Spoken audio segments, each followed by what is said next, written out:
Monster Hunter Wilds. Haven't had the trailer played for me yet, but let's find out. Haven't checked it out yet, so I'm really excited.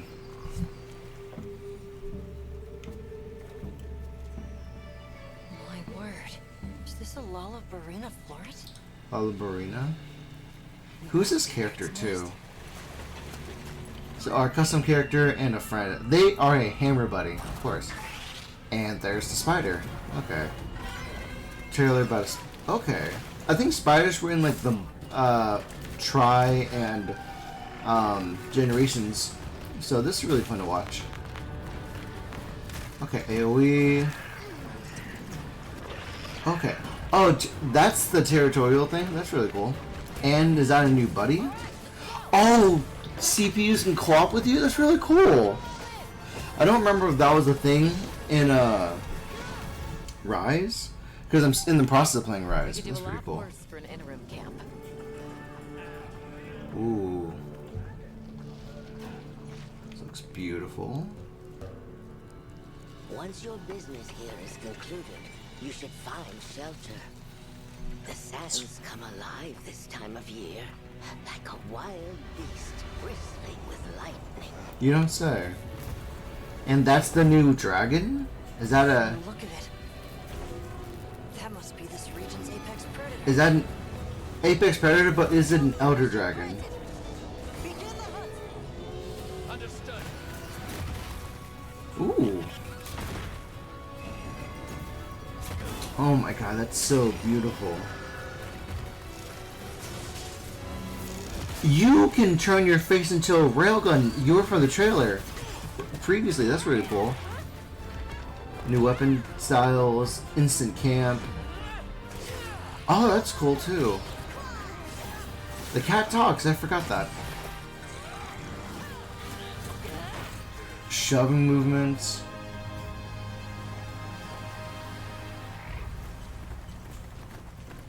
God. Okay, I want to jump in here already. I want to jump in there already. But is there anything else in the trailer? This is really exciting. Oh, grilled meat. So tasty. So tasty. Okay, that's how you cook the raw meat. Okay, let's go back to the beginning because there was still definitely some there was definitely a lot of like plot points. Like, is she from the? Is she? I know she's from the guild, but I don't know if like she's the area's regional like hunter. But this one in the middle is shown to fight with us. So I wonder what triggers a NPC to fight alongside us. Because I'm currently in the process. I'm starting to play Rise. And I don't remember if Rise had the function of like, hey, this NPC is going to play with you. Let's have fun with it in the event that you're offline. Because I can see NPC players as a way for us to have like not fight alone. Like if your Wi-Fi shuts down, you can have the option of an NPC player. But otherwise, this is interesting. It's the idea that like we got a hammer buddy first. That's really cool. And the spiders, if I remember correctly, if I can pull up a window, is a let's see, spider, monster. Wait, hold on. Monster Hunter, Generations, GU. They had spiders.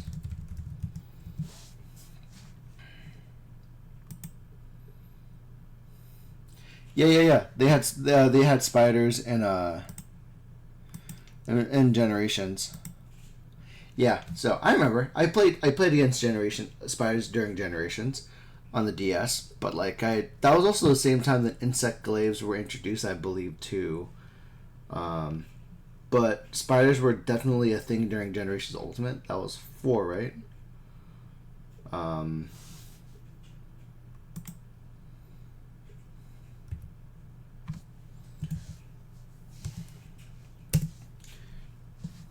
Yeah, because like I played it on the DS. That much I remember. Monsters DS.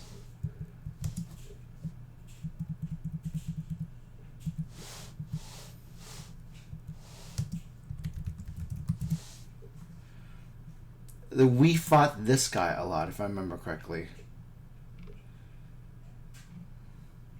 Get away with the fucking ads. But this guy was a real, like, fun trouble because Monster Hunter Generation is a Temo Sarian Monster Hunter 4. Monster Hunter 4 was the last DS Monster Hunter game I played before Worlds came out.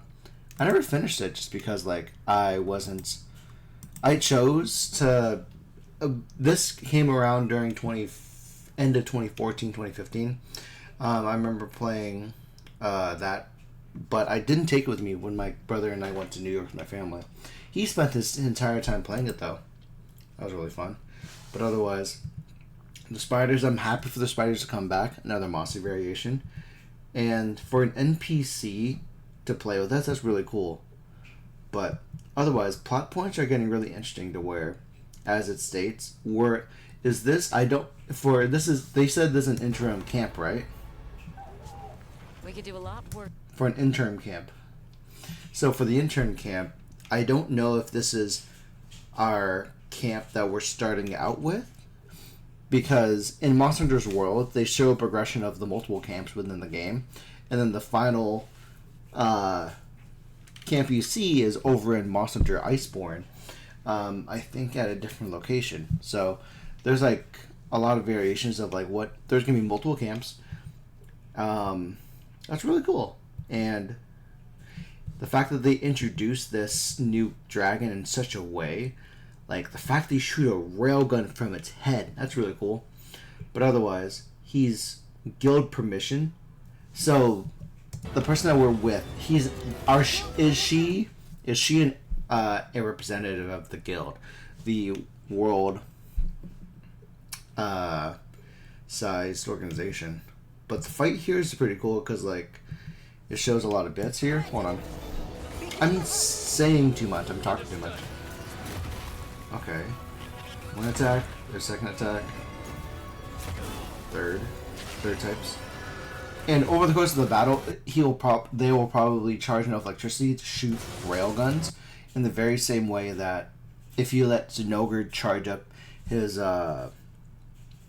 electricity long enough, he can then cause the field to have a miasma of like thunder points, to where if you don't dodge it, you get electrocuted. This is probably the same way, but this dragon is a lot more direct with the lightning damage, which is really cool. A lot more direct versus an AoE thing. But the spider's really fun. There's another hammer introduced.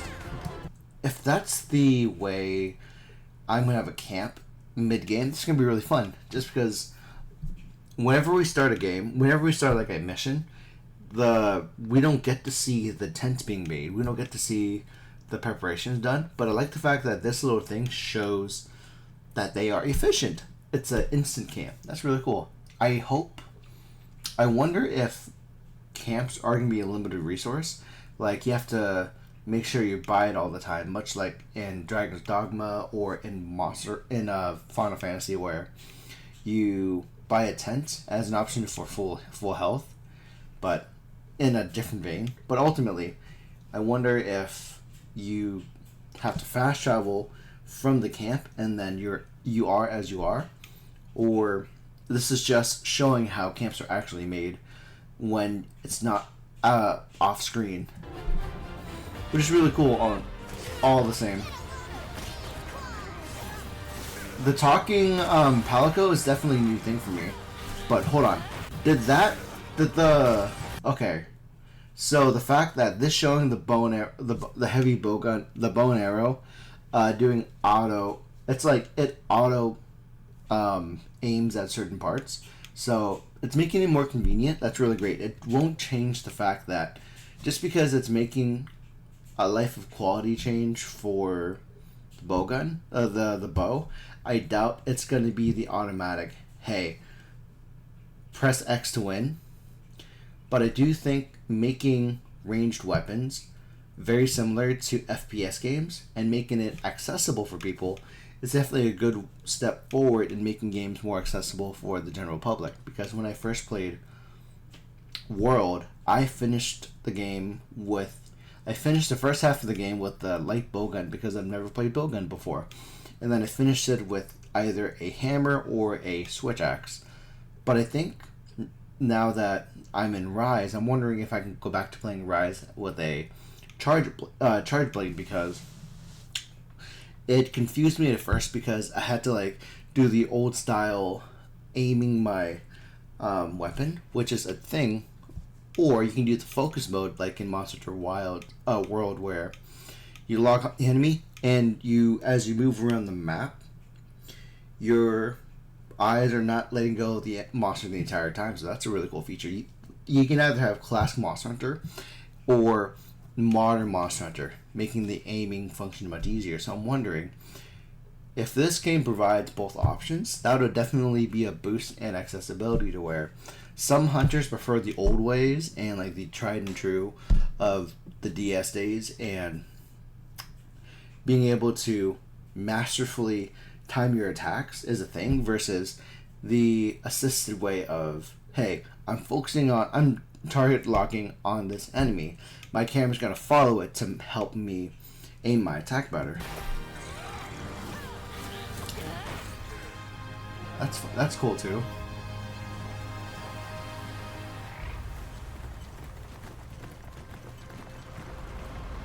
Yeah, but I'm really excited for Monster Hunter in 2025. But I haven't seen the basics yet, but let's see what happens. Hunter with 2 weapon states, sheath and drawn. That makes sense. Yeah, that's a common function in Monster Hunter. Weapon is drawn, your movement is limited, but your weapon can be used to attack. That's, of course, that makes sense. Basic movement, very good. The Sarakeet. The Sarakeet is a new companion weapon. This is a similar companion to the Palamutes in Rise. Very fun. I hope they are they're going to show it for sure, but I do hope that they're as accessible and like with transportation as the Palamutes were, because I'm playing. I've only just started a few hours of Monster Hunter Rise, but already the added benefit of a traversal companion makes covering the world so much easier. And I never had I skipped out on the chance for mounts when they introduced it in Iceborne. A part of it was me being too lazy to learn it, but if it forces me to learn it from the get-go, I will most likely use it.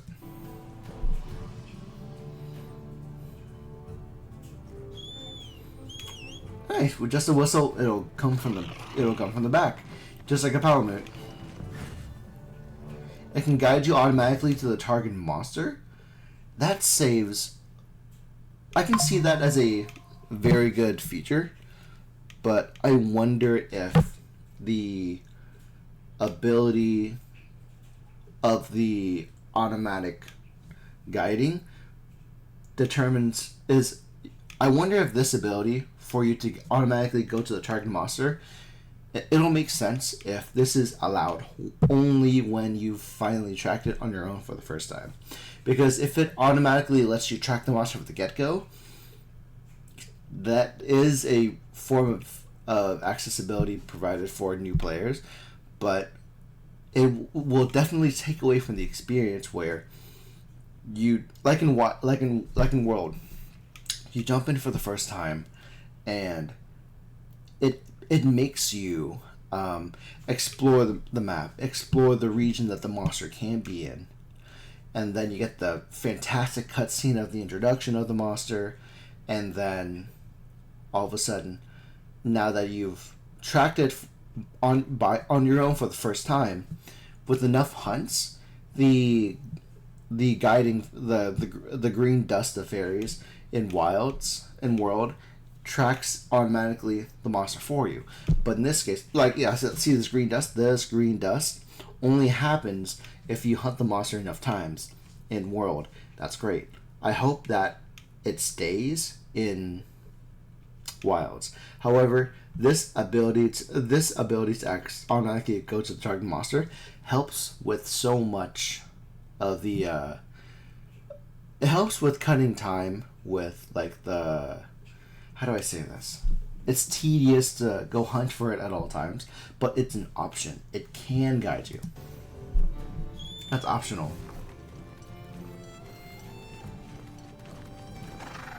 Ooh.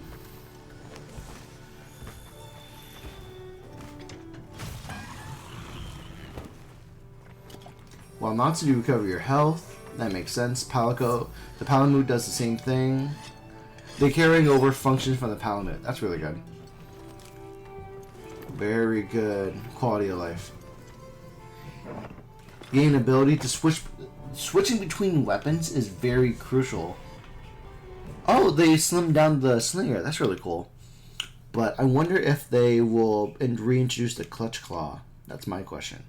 Because the clutch claw was very important during the Iceborne installment, and it made things it minimized difficulty for some people if you mastered it. I didn't master it, but for the slinger to come back, very essential. Whether or not it's gonna be the clutch claw later on, who knows? Because if they believe the clutch claw was important, they'll reintroduce it in the expansion, I'm pretty sure they're gonna provide a expansion for this game in 2026 or whatever. But the ability to switch between two weapons is very cool. So you can either have the option of like hammer, or because my idea, I practiced a long range weapon and a melee weapon, and in this case, it showed you switching from a great sword to a heavy bowgun. So the idea that it gives you the option to bring a secondary weapon like this, very good, because some weapons are better for others. Or in this case, you might have the option of switching between two great swords, but one of them having an alternative like ailment. So switching between a paralysis and a fire sword, that's really cool. Or switching between a poison hammer and a gun is a very good option. Very good. Very happy for it. I welcome the change. I welcome the change. Standard equipment for any hunter. But I don't remember if it was a tool before World. I wonder about that.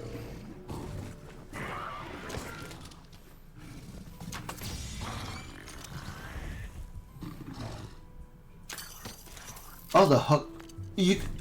There's a hook. Class got a hook.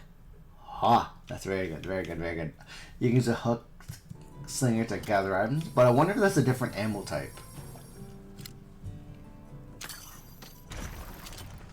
Instead of shooting it, you hook slinger it. That's really nice.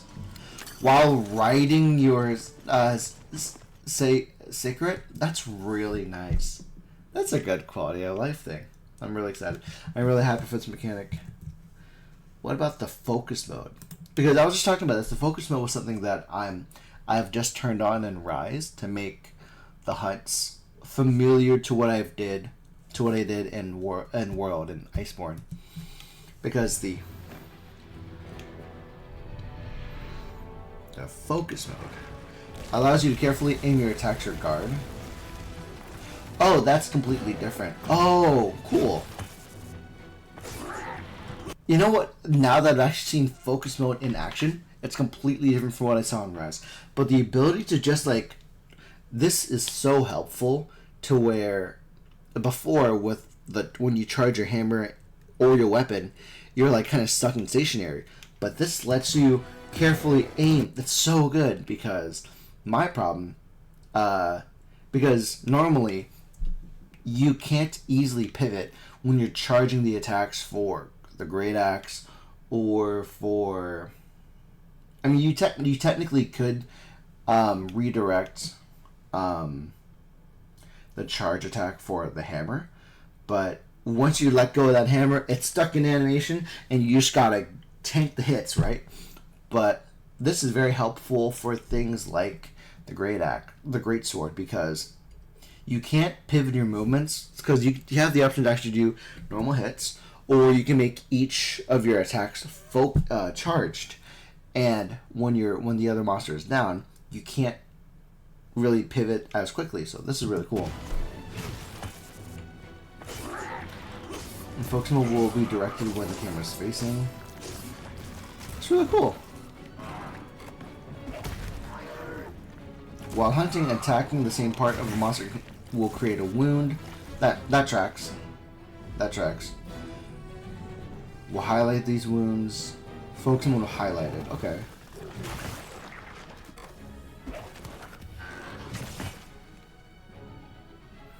Yeah. It'll focus mode will highlight any weak points the monster would expose.